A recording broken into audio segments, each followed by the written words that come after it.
Ma conclusion d'aujourd'hui, mardi 8 octobre 2024. Texte lecture. Thème: la prostitution interdite. La prostitution interdite. Deutéronome chapitre 23. Deutéronome chapitre 23. Lisons les versets 17 et 8. 17 et 18. Il n'y aura aucune prostituée parmi les filles d'Israël. Il n'y aura aucun prostitué parmi les fils d'Israël. Tu n'apporteras point dans la maison de l'Éternel ton Dieu le salaire d'une prostituée, ni le prix d'un chien pour l'accomplissement d'un vœu quelconque, car l'un et l'autre sont en abomination à l'Éternel ton Dieu. Gloire à Dieu.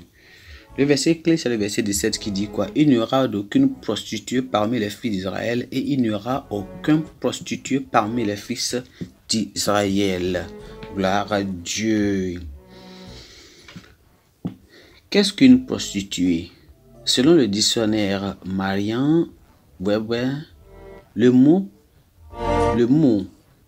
pute, ou bien le mot pute est un terme qui peut dénoter, qui désigne, on peut dire, le mot pute est un terme quelque peu, ça veut dire que on peut dire quelque peu dénoter, ce qui désigne quoi?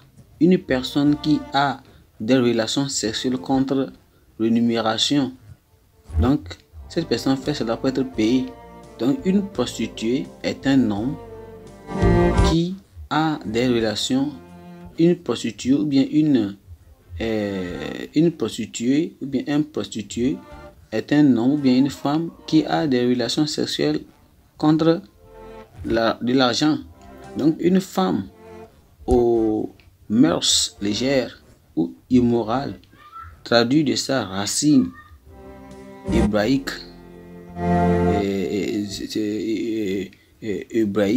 c'est-à-dire Kadesh pour la femme et Kadesh pour l'homme.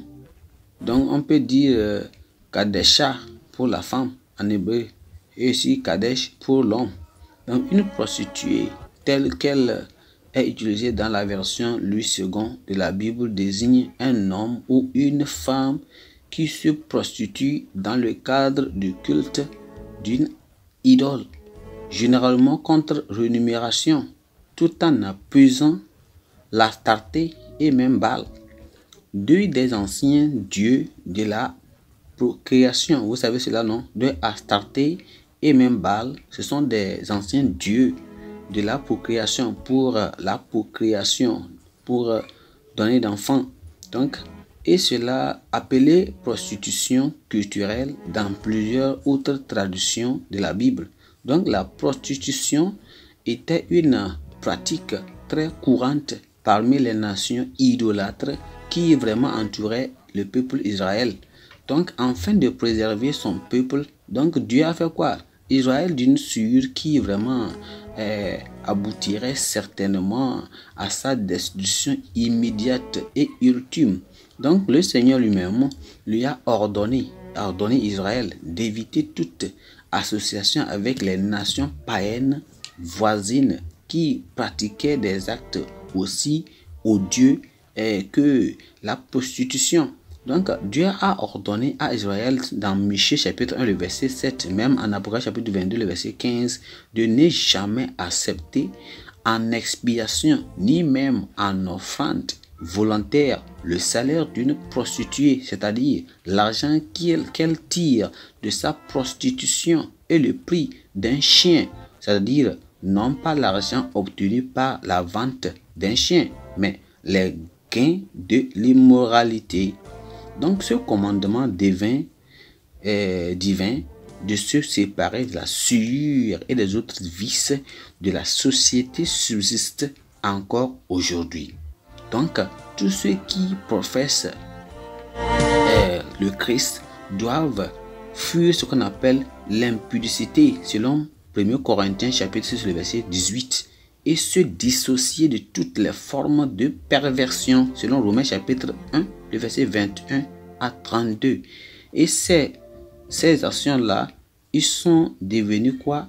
Si répandus dans le monde aujourd'hui, vous le savez. Alors, ils doivent reconnaître que toute tentative et par qui que ce soit, dans quelques nations, que ce soit de pouvoir ou même de promouvoir de toute autre forme de disposition immorale, même si elle est favorisée par les groupes sociaux puissants et une violation effrontée du commandement de Dieu. Ça peut être que si même ces choses-là sont tolérées, autorisées dans ces nations de faire cela, disant Dieu, ils ne sont pas plus grands que Dieu. Dieu qui a créé le monde dit non à cela.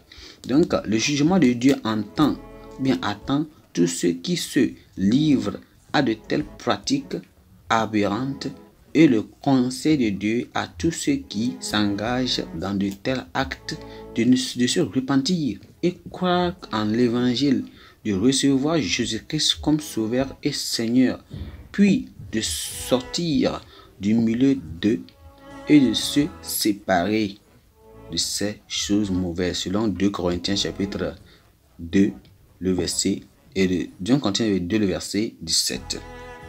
Gloire à Dieu. Pensée du jour. La prostitution mène à la destruction éternelle. La prostitution amène à la destruction éternelle. La Bible en un nom. La Bible en un nom. Luc chapitre 13 jusqu'au chapitre 16. Luc chapitre 13 jusqu'au chapitre 16. Amen. Gloire à Dieu.